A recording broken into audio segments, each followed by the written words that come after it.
Okay, sorry about that little interruption there. I've just discovered these caramel dipped chocolate coated pretzel rods that are to die for, and there was one just sitting outside of camera view there. So sorry about the digression. Anyway, back to the cast-ons. So the first two I'm going to show you are in the category of 2-needle cast-ons because they require 2 needles. This type of a cast-on I often use for things like shawls or scarves.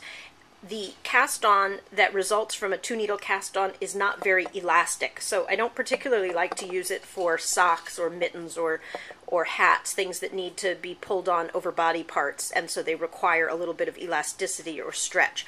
But for a shawl or a scarf, this is a great cast-on. And one of the benefits of this type of a cast-on is that it doesn't require you to estimate and hold out a length of yarn to cast on with. So you start by making your slip knot just 3 or 4 inches in from the end of the yarn. So that's what I've done here. Now you're going to put the needle that has your slip knot in your left hand, speaking as a right-handed person anyway, and in your right hand you're going to hold your second needle.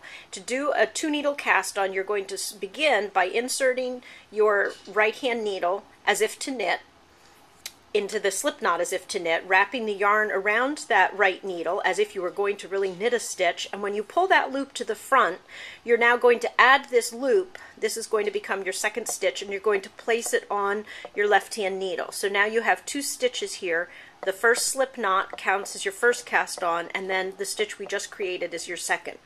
For this first variation on 2-needle cast-ons that I'm going to show you, you're going to begin from now on by inserting the tip of your right needle completely between the 2 stitches, from front to back, so that you are going between the 2 stitches, the one you just created and the previous one. Once you've got your needle in there, then you can tighten your tension, wrap your yarn around your right needle, bring that loop forward, and stick this new 3rd stitch now onto your left hand needle. You can tighten up your tension a little bit at this stage, but don't tighten it completely, because by leaving it a little bit loose, it just makes it really easy for you to get the needle in there. And then I always tighten my tension once the needle's in place. This type of a cast-on ensures that every single stitch is going to be exactly the same size, because each one you're tensioning against the size of the needle that's in your that's inserted through the stitch. So this makes a nice, really nice even cast-on edge. And if you're someone who is has had experience casting on very tightly and then had difficulty knitting your first row, doing this type of a 2-needle cast-on is actually very good, because it ensures that each stitch is big enough to get that needle in on that first row. That's the first variation in which you are going completely between the 2 stitches. However, a slight variation on this same 2-needle cast-on is, instead of going between the 2 stitches each time, you're going to just pick up the front loop of that stitch you just created and knit into that to create your new stitches. So you see, each time now I'm going in and creating the new stitch by just going through and picking up the front loop, not going between the 2 stitches. Both of these are valid 2-needle cast-ons. And you want to be sure to pick one and stick with it. Don't go back and forth between the 2, because they do have a very different look or aesthetic to them. I typically will do the first 2-needle cast-on I showed you, where I'm going directly between the stitches.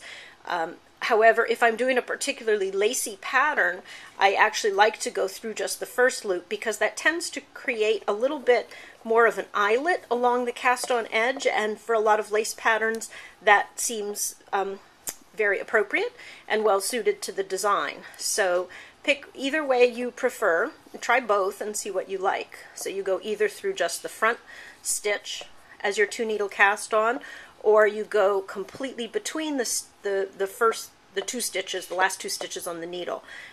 Wrap the yarn around as if to knit, pull the loop out, and stick it on the needle. Okay, so there are 2 variations, going between the stitches and then going through just the first loop of the last stitch.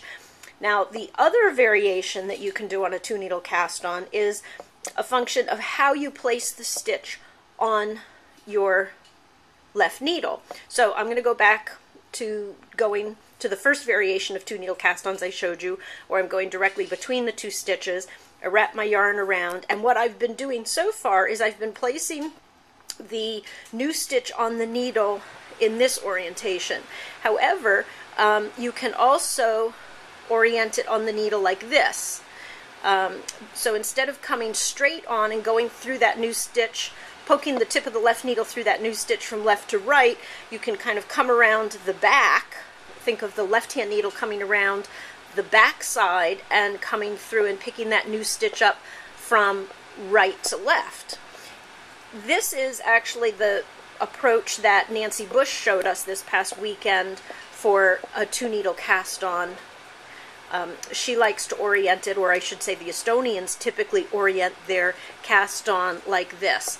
So again, both variations are valid, but whether you choose to orient your stitch on the needle by poking the tip of the left needle through the new loop from left to right, or whether you choose to come around from right to left, is up to you, and you just want to be consistent.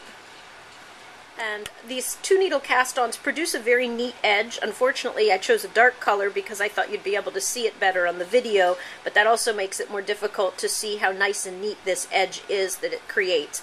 So a 2-needle cast-ons produce a very neat edge.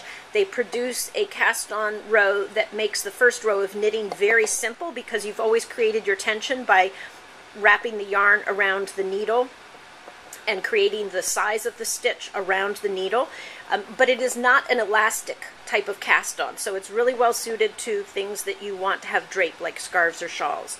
Next, I'm going to show the long tail cast on variations, which do have a lot of stretch and elasticity to them, and so they, I think, are better suited for things like socks and mittens and hats.